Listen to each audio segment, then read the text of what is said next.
धन स्वयं में न शुभ है न अशुभ, उसका सदुपयोग ही मनुष्य के भविष्य का निर्माण करता है। जिस प्रकार ब्रह्मचर्य का मूल तत्व इंद्रियों पर विजय है, उसी प्रकार धन का प्रथम नियम है संयम। इसलिए मैंने 10 प्रमुख क्रेडिट कार्ड्स का गहन अध्ययन किया, जिससे तुम्हें भ्रम और समय दोनों से मुक्ति मिले। अब ध्यानपूर्वक सुनो, यदि तुम केवल शॉपिंग करते हो तो तुम्हें कैशबैक वाला कार्ड चुनना चाहिए।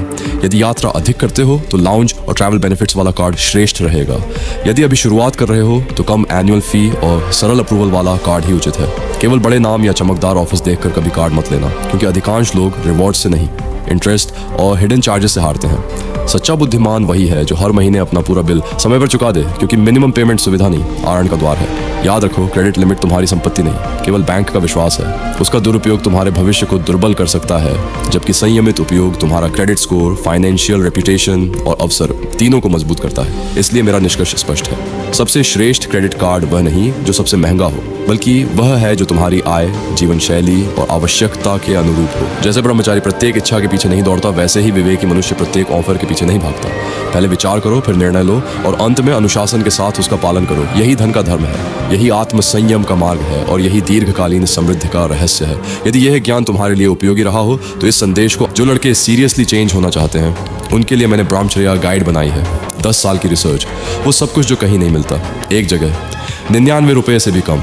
जो लेगा दिख उसे पता चलेगा फर्क, जो नहीं लेगा वो इसी तरह वीडियोस देखता रहेगा और बदलेगा नहीं। चॉइस तेरी है, लिंक डिस्क्रिप्शन में है। लिंक सुन, रुक, सांस ले और ध्यान से सुन, क्योंकि आज जो मैं तुझे बताने वाला हूँ यह तेरी जिंदगी में एक बार आता है, सिर्फ एक बार। एंड तक देख। हजारों साल पहले जब आर्ष हिमालय की गुफाओं में बैठते थे, जब गुरुकुल में शिष्य तपस्या करते थे, जब इस भारत भूमि से ऐसे महापुरुष निकलते थे जिनके सामने राजा झुकते थे, उन सबका एक ही रहस्य था, एक ही रहस्य, और वो रहस्य था ब्रह्मचर्य। ब्रह्मचर्येण तपसा देवा मृत्युम पाघ्नत।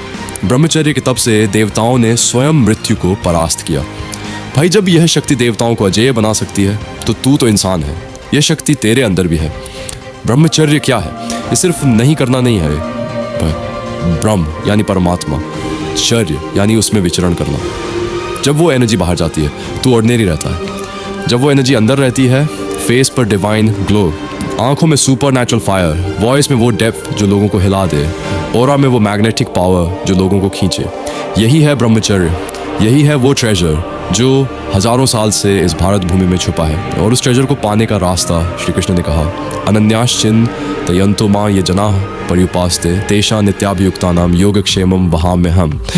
जो मेरा स्मरण करते हैं उनका योग और क्षेम मैं स्वयं वहन करता हूँ। रोज सुबह उठ और जप हरे कृष्ण कृष्ण कृष्ण हरे हरे, हरे राम। बहुत दिनों तक खुद को रोकता रहा, हर बार लगा कि किसी तरह ये समय भी निकल जाएगा।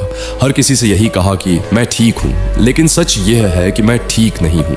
मैंने अपनी पूरी कोशिश की कि किसी के सामने हाथ न फैलाना पड़े, अपनी परेशानियों को अपने तक ही रखा, मुस्कुराने की कोशिश भी की ताकि किसी को मेरी मजबूरी दिखाई ना दे। लेकिन अब लगता है कि मेरे शब्द ही मेरा साथ छोड़ रहे हैं। मेरे पास इस समय आय का कोई स्रोत नहीं है। आर्थिक स्थिति इतनी कठिन हो चुकी है कि कई बार समझ नहीं आता अगला कदम क्या होगा।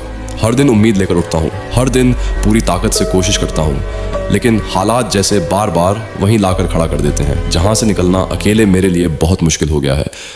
यकीन मानिए, ये मैसेज लिखना मेरे लिए सबसे कठिन चीज़ों में से एक है। मेरी पूरी कोशिश थी कि किसी को अपनी तकलीफ का एहसास भी ना होने दूं, लेकिन अब शायद मैं उसे छुपा नहीं पा रहा हूँ। आप मुझे जानते हैं, इसलिए आपसे झूठ नहीं बोलूँगा। मुझे सच में मदद की ज़रूरत है। अगर आप अपनी क्षमता के अनुसार थोड़ा सा भी सहयोग कर सकें तो शायद यह मेरे लिए सिर्फ आर्थिक मदद नहीं होगी, बल्कि इस कठिन समय में आगे बढ़ते रहने की एक नई हिम्मत भी होगी।